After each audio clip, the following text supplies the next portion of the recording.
What up, girls planners? Did you finally get used to the 5th edition rules of Dungeons and Dragons after so many years? Guess you're out of luck. They're changing them. Let's talk about it. So first, a little bit of background. Wizards of the Coast is the company that owns the entire D&D thing, the whole franchise. They also own Magic the Gathering, so you'll see a lot of crossover between these things. They purchased it in 1997, and then with the rollout of 3rd edition in 2000, they had what was called an open game license, or OGL. What this means is that Dungeons and Dragons was basically open source. So if you wanted to write your own campaign and publish it, good for you. If you wanted to use certain official books or rules or other things, you can totally do that. If you want to make art, if you want to make rules, if you want to, you can do kind of whatever you want. Then a couple years ago, Wizards of the Coast decided to come out with something called One D&D, which is basically a 6th edition new thing, backwards compatible, but it kind of erases a lot of what we've known and loved. And the problem with this was around a lot of the restrictions and regulations on licensing. So it was going to require any creators who wanted to create or use or publish any content of their own that they had made up that was tangentially related to license it with Wizards of the Coast. Maybe they wouldn't receive compensation if it was used. You had to provide a lot of information about where you wanted to publish it, or your contact information. A lot of things that just generally restricted the community in ways that we didn't like.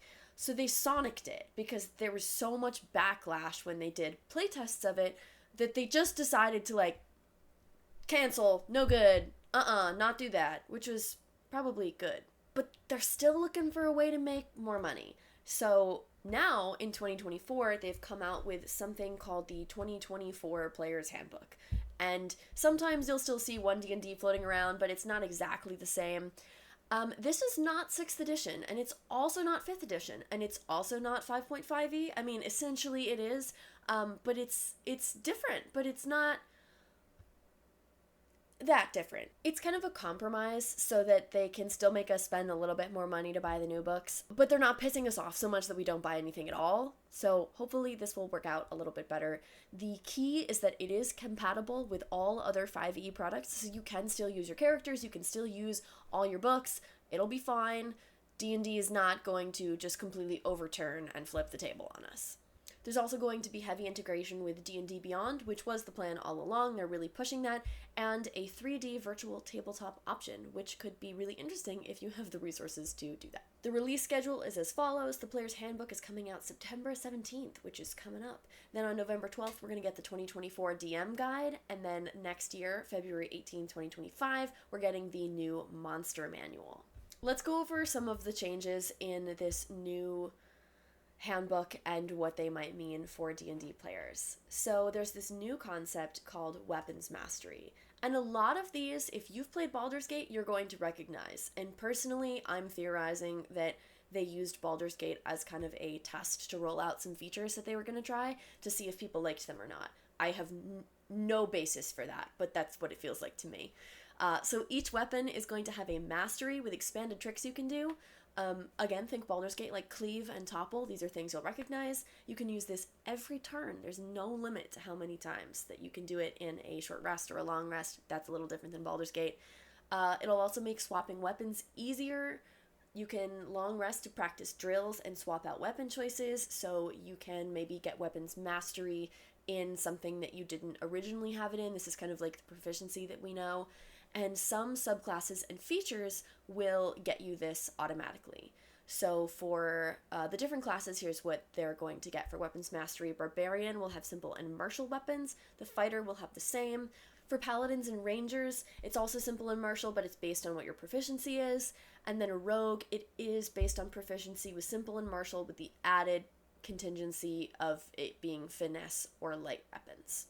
Here's a couple examples. So cleave is if you hit a melee attack, you can make another attack on a creature that is within 5 feet of you.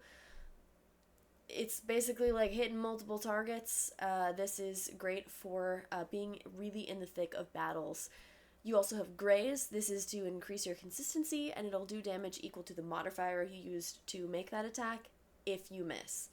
Other things are Nick, Push, Sap, Slow, Topple, and Vex. And I'm sure that we'll see a lot of these in upcoming D&D campaigns. There's also a lot more spells. They're boasting 100 pages of over 400 spells. Awesome. Gonna love reading through that one. They've also said that there is an expansive play guide. They're catching on to the accessibility thing. If we make our game understandable to play, more people are gonna play it. This is great. So there's going to be more key terms, examples of play and combat, step-by-step instructions on character creation. Oh my god, it's like they watched my last video. It does include a back compatibility guide with older character options, and this does replace the 2014 one, but characters can be played side by side. It's just with new rules. So if you have a 5e character that you're playing, you can still totally play them, but you're going to have to abide by the new 2024 rules. Well, okay, have to. I mean, that's what they say. It's whatever you want. They're not watching. Unless they are. Yes, the 2024 Handbook. Inside each one is a camera where we're going to be policing how you play the game. Just kidding. Unless. There's also a whole overhaul on backgrounds, which I think is really cool because I feel like we kind of neglect backgrounds. I talked about them in a previous video about being a really good way to have more flavor for your character and make it more well-rounded, but this one really starts to get into melding that flavor of the background also with usable stats and modifiers, which I think is one of the things that I'm most excited about for the new edition. Some of the new backgrounds are a farmer and a wayfarer. I'm sure there are others. These are just some that I picked up on.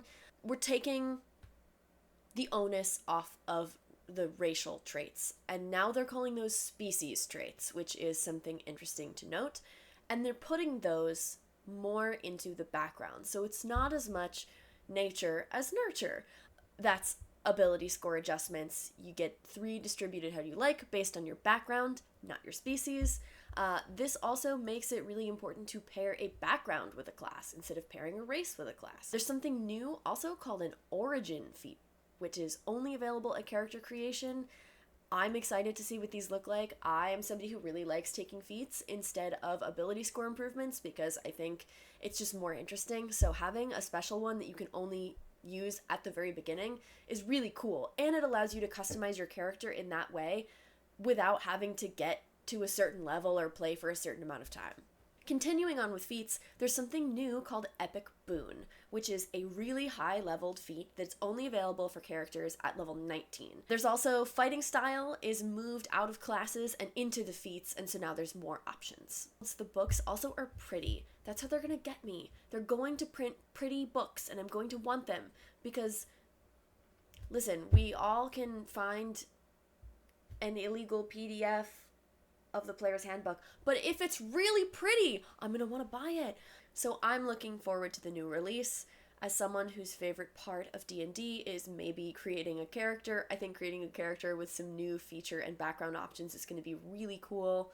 We will see. I mean, I think we have to keep in context that this is a business and it is a way for them to update things and make money and sell more stuff. And of course, the books are going to be sold, but there's so many other things that can be sold with that. There's companion guides, and there's cookbooks, and there's tarot cards, and there's, spell cards, and there's a deck of many things. Anyway, there's a lot of license purchase, so I just think it's important to keep in context, why are we doing this?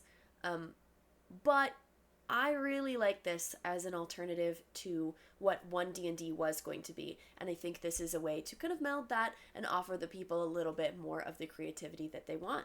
So let's look forward to the release of some of these products next month. Let me know what you're excited for about D&D 2024 updates in the comments, and I will see you again